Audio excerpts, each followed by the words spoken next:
I know that it can be a challenge these days coming to church, so we are doing our very best. We're outside here now in beautiful Alpine with a little bit of a breeze happening, so thank you all for coming out. I appreciate it. So we have been going through this month Wayne Dyer's book entitled Happiness is the Way, and our message today is entitled Lead with Love. And Dyer talks about two different types of people. He calls them ducks and eagles.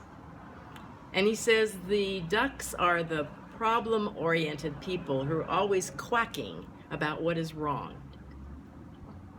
Maybe you might have one of those in your environment. You may know a person that's a neighbor or something like that. But eagles, he said, the eagles are those people that have the broader vision.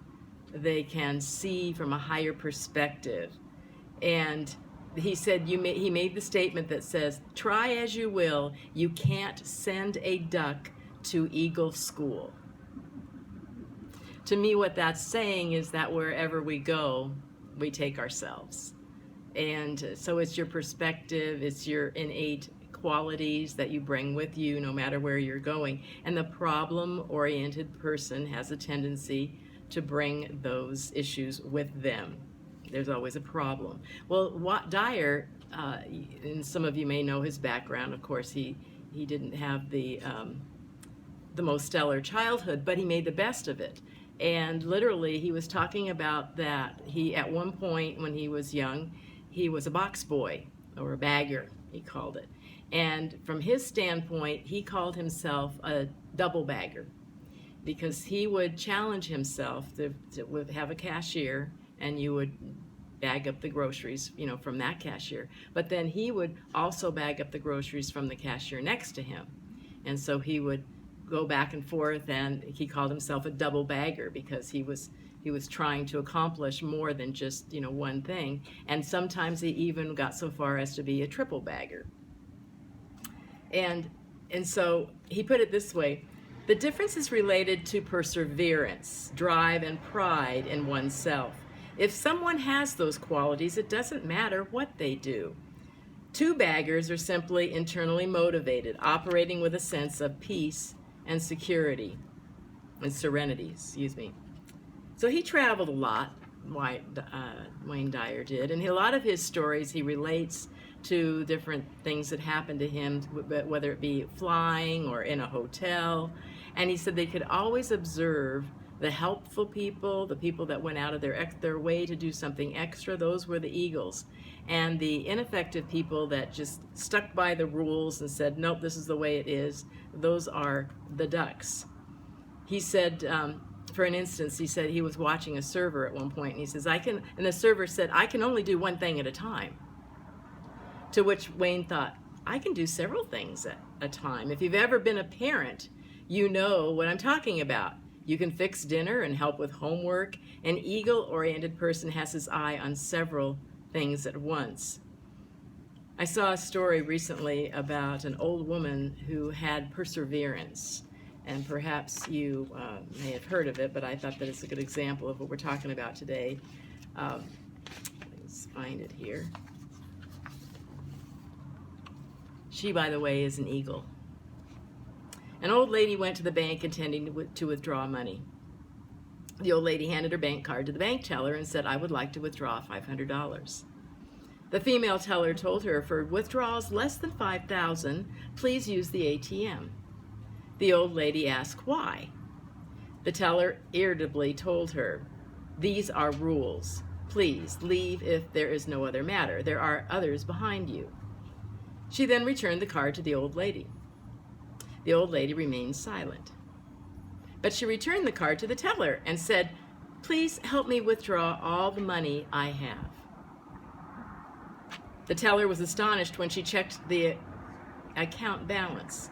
She nodded her head and leaned down and said to the old lady, my apologies, Granny. You have $3.5 million in your account, and our bank does not have as much cash readily available. Could you make an appointment and come back again tomorrow? The old lady then asked, well, how much am I able to withdraw now? And the teller told her any amount up to $300,000. And the old lady told the teller that she would like to withdraw $300,000 from her account. The teller did so quickly and handed it to the lady with respect. The old lady kept $500 in her bag and asked the teller to deposit the balance of $299,500 into her account. There's more than one way to accomplish your goal if you have persistence and creativity. What we're talking about here and what our topic is this morning is this person leads with love. Whether you're a leader, quote unquote, or not is not the point. All of us at one point or another in our lives are a leader. And for us to lead with love means that we are acknowledging our value, acknowledging our worth, and being able to demonstrate that, to bring it forth into our words and our actions. They realize, these eagles that we have amongst us, leading with love, know the infinite love that is within them and count on it. Make sure that they allow that to come out. Holmes said, "What you are looking for, you are looking with." That is the perspective that we have on the world. What we're trying to look for, we have already. That's what we're bringing to the table. That's what we are. Dyer says, "Remember, when you are looking for love, it will always elude you. When you are looking for happiness, it will always elude you. When you become those things, however, they're just there. You don't have them. They have you." What we have to do is understand this business of self-love or self-acceptance, is to really get the notion that what you're here for and what you're doing is something that finds you. It isn't something that you find. It's all about consciousness. It's about developing and recognizing and honoring this consciousness that we are, that is infinite, unlimited, and allow it to be expressed. There's a lot of things going on in the world right now. I mean, honestly, all of us would not consciously choose to be sitting out here in this 90+ degree weather in Alpine right now. And we're doing it. And we can make up our minds to be happy in doing it. It's all up to us and to our mindset. Margaret Lee Runbeck said, "Happiness is not a station you arrive at, but a manner of traveling." It doesn't matter what happens to you, it's how your response is to it. Here's an example of an eagle and a duck. Two salesmen. They were sent out to scout for new markets, and their first stop was at a country where everyone was barefoot. The first salesman sent back a message to the home office saying, "Leaving tomorrow, no one wears shoes."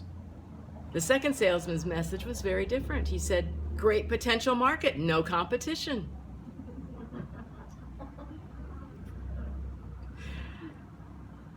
It all depends on our perspective and what we're willing to see, what we're willing to use our vision to see with.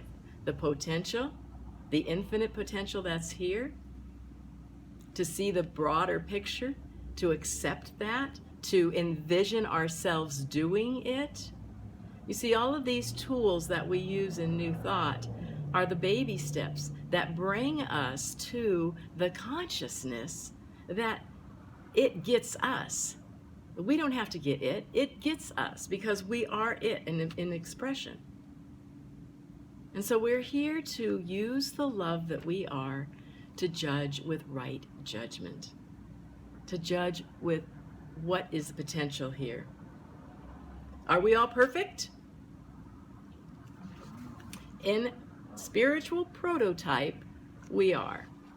In spiritual prototype, we are all perfect. But do we demonstrate that? Do we experience that?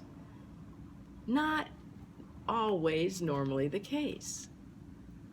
But if we have the mindset that there is the spiritual prototype within me that knows, there's a spiritual prototype within me that I can allow to come forth and lead and guide me, leading me with its love, how much happier can we be?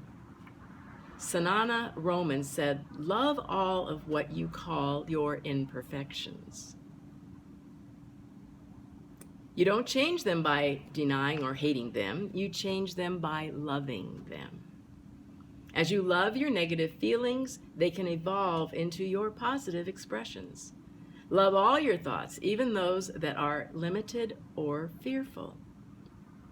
Think of them as small children needing love and reassurance. True? We don't want to deny any part of what we are. Do we always act out of the best we can possibly act out of? No.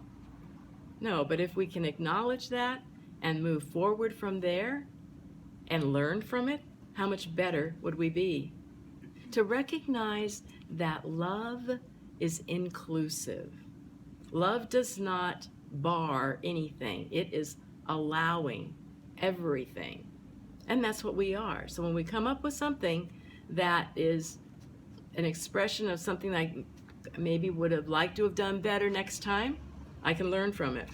I wanted to share with you one of the readings from the Science of Mind magazine this month, a portion of it that I think helps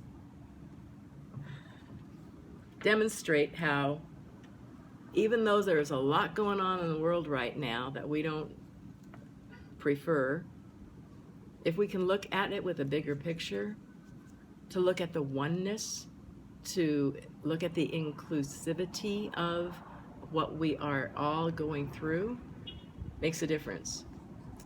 She writes, "I am not the pandemic. I am not police brutality. I am not the protest. I am not homeless. I am not discrimination. I am not recession, depression, or voter suppression. Or am I? As long as any human being lives with these conditions, I too experience them. If I believe in oneness, it can be no other way. If there is only one source of life, and that source has created me, then I am related to every form of life it creates.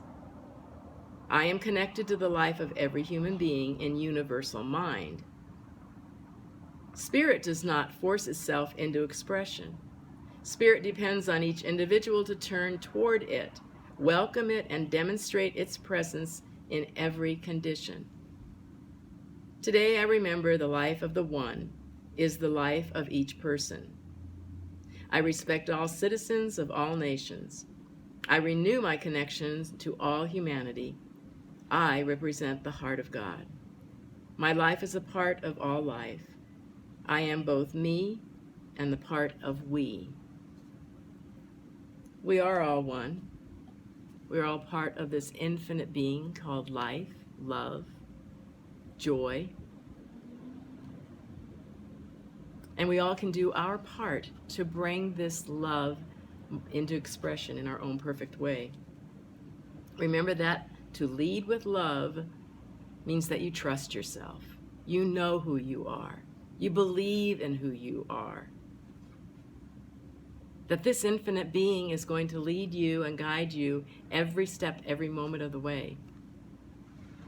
I was thinking of a little song that I used to sing all the time, especially when I taught Sunday school. And it's called Good, Better, Best. Good, better, best. I'll never let it rest till my good is better and my better best. Good, better, best. I'll never let it rest till my good is better and my better best. Let's do our best each and every moment.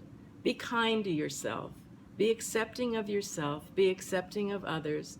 Be persevering in knowing the truth of you and in the truth of others. See that wholeness, see that love, light in the other person as you see it in yourself, because what you are looking for, you are looking with. Namaste.